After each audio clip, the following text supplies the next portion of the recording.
කඳුළු සලසලා නම් පින කළේ ඒ පිනේ විපාකෙන් ආය ඇස් වලින් කඳුළු වටන්නේ. කරදර ගොඩක් මැද නම් පින කරන්නේ ඒ පිනේ විපාකෙන් කරදර වලට කිට්ටු වෙන්න දෙන්නේ නැහැ. සාමාන්‍යයෙන් පින්කම් කරනකොට ගොඩාක් කරදර සිද්ධ වෙනවා. ඒවා මැද නම් කළේ ඒ පිනේ විපාකෙන් අනිවාර්යෙන් කරදර මඩිනවා. එක මහත්තයෙක් කටිනයක් කරනකොට රුවන්වැලි සෑයට ගිහිල්ලා බාර වෙලා තිබුණා. මගේ ජීවිතේ රැකලා දෙන්න කටිනේ කරන කල් විතරක්. එතනින් පස්සේ නැති වුණාට කමන්නේ. ඒතර ජීවිතේ ඉල්ලුවේ පින කරන්න. තුට එයාගේ ජීවිතේ දෙවෙනි තැනට දැම්මා. පින කරන එක ඉස්සරහට දැම්මා.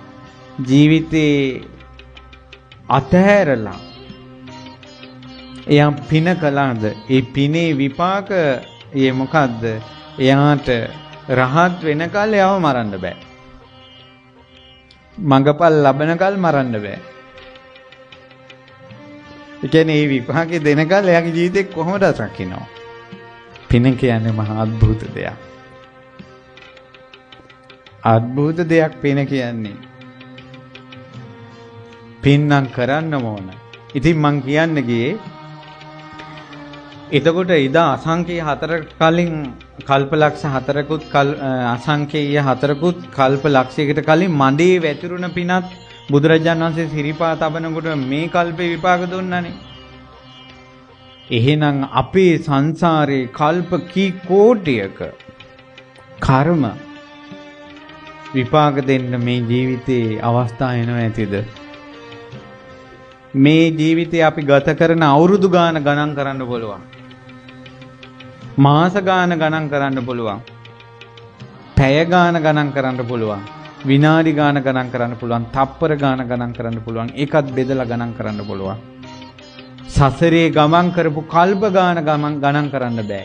එක කල්පයකට ආත්ම භාව කීයක් තියෙනවද කියලා ගණන් කරන්න බෑ.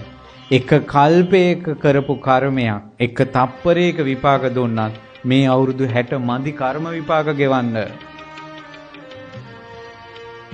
බුදුබණ ඇහෙන මේ වාගේ කාලෙකත් පින් කරගන්න පුළුවන් මේ වාගේ කාලෙකත් රම්මැලිසෑයේ ජයසිරි මහ බෝසමිඳුන් මහා ස්තූප විහෙර විහාර ඉදි වෙන කාලෙකත් මිනිසු මෙච්චර පව් කරනවා නම් බුදුබණ නැති කාලයක මිනිස්සු අතින් කොයි තරම් පව් සිද්ධ වෙනවද?